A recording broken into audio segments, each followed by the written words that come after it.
नमस्कार, Haribhoomi news bulletin में आपका स्वागत है। आज की वीडियो में हम सबसे पहले बात करेंगे महिलाओं को 2100 रुपए देने के बीजेपी के वादे की। It caters to the dreams of every child. विधानसभा चुनाव से पहले दिल्ली सरकार ने महिलाओं को हर माह 2100 रुपए देने का ऐलान कर दिया है।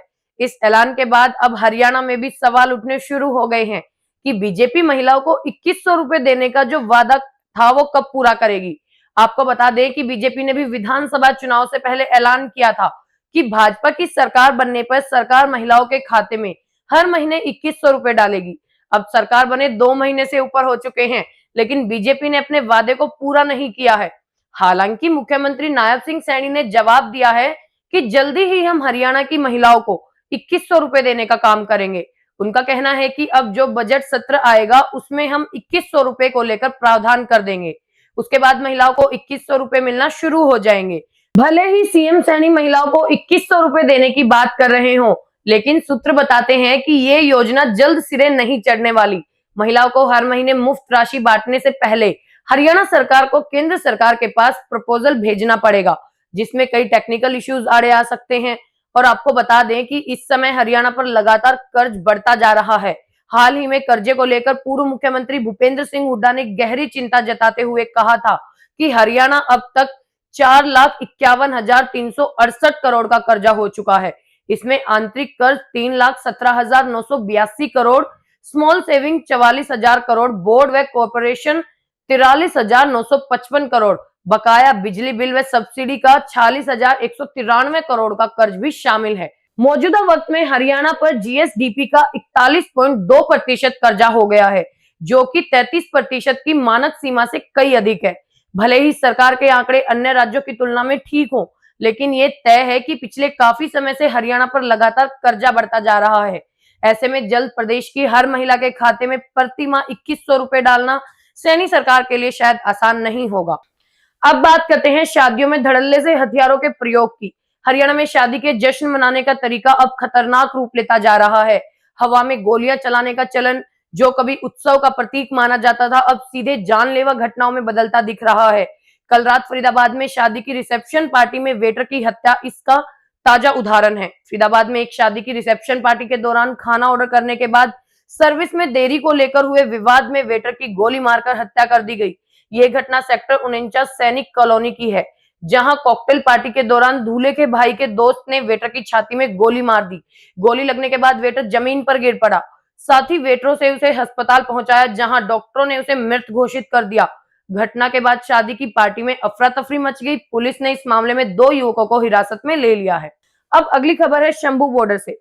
हरियाणा और पंजाब के शंभू बॉर्डर पर दिल्ली की ओर कूच कर रहे किसानों पर पुलिस ने आंसू गैस के गोले छोड़े, जिसके कारण 1 दर्जन से अधिक किसान घायल हो गए। बताया जा रहा है कि जब किसान दिल्ली जाने को अड़ गए तो पुलिस ने उन्हें रोकने के लिए आंसू गैस का प्रयोग किया। किसानों का आरोप है कि पुलिस ने उन पर रॉकेट लॉन्चर से बम और गोलियां भी बरसाई और किसानों पर घग्गर नदी के गंदे पानी का प्रयोग किया। हालांकि इन आरोपों को लेकर हरियाणा पुलिस का बयान सामने नहीं आया है। इस बीच अंबाला जिले के 12 गांव में इंटरनेट बैन को 17 दिसंबर तक के लिए बढ़ा दिया गया है। 12 गांव में इंटरनेट सेवाएं 14 दिसंबर सुबह 6 बजे से लेकर 17 दिसंबर रात 11:59 बजे तक बंद रहेगी। यह आदेश हरियाणा की गृह सचिव सुमित्रा मिश्रा की ओर से जारी किया गया है। उधर अंबाला के विधायक और कैबिनेट मंत्री अनिल विज ने किसानों से अपील की है कि वे सुप्रीम कोर्ट के निर्देशों का पालन करें। अब बात करते हैं भिवानी और हिसार में हुए अग्निकांडों की। कल देर रात भिवानी की चिनार मिल में भयंकर आग लग गई। इस घटना से इलाके में हड़कंप मच गया। देखते ही देखते आग की लौ ने पूरी मिल को अपनी चपेट में ले लिया। सूचना मिलने के बाद मौके पर पुलिस और दमकल विभाग की गाड़ियां पहुंच गई। आग इतनी भीषण थी कि देर रात तक आग पर काबू पाने के प्रयास चलते रहे। आग लगने की वजह से मिल में रखा करोड़ों का कपड़ा जलकर राख हो गया। उधर हिसार में आज सुबह स्टेशनरी एंड जनरल स्टोर में आग लग गई। राहगीरों ने मामले की जानकारी दमकल विभाग को दी। मौके पर मौजूद लोगों और दुकानदारों ने भी अपने स्तर पर आग बुझाने का प्रयास किया। वही सूचना मिलने के बाद दमकल विभाग की गाड़ियां मौके पर पहुंच गई, लेकिन बिजली निगम ने दुकान के सामने से गुजर रही बिजली की लाइनों की सप्लाई नहीं काटी, जिसकी वजह से दमकल विभाग की टीम करीब 1 घंटे तक बिजली सप्लाई कटने का इंतजार करती रही। इससे दुकान में लगी आग और भड़क गई। दुकान के ऊपर बने 2 मंजिला में भी आग पहुंच गई। बाद में दमकल विभाग ने कड़ी मशक्कत के बाद आग पर काबू पाया। अब अगली खबर चंडीगढ़ से। हरियाणा में ड्यूटी के दौरान पुलिस कर्मियों के मोबाइल समेत अन्य इलेक्ट्रॉनिक डिवाइस के प्रयोग पर रोक लगा दी गई है।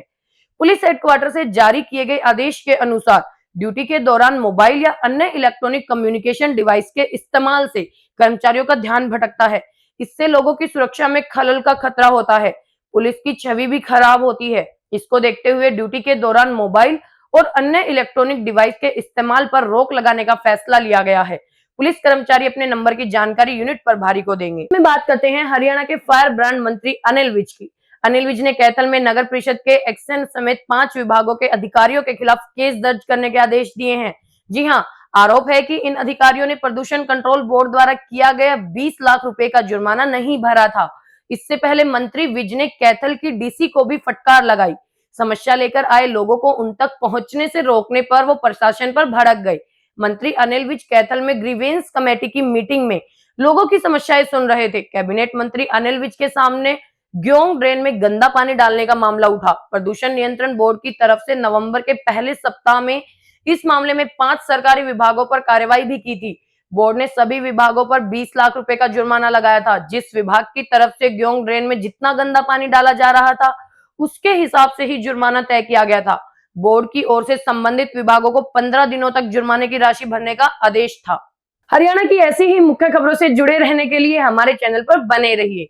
वीडियो अगर पसंद आया हो तो उसे लाइक करें, शेयर करें, सब्सक्राइब करें। खबर को अगर विस्तार से जानना है तो हरिभूमि अखबार पढ़ें या फिर हरिभूमि वेबसाइट पर जाएं।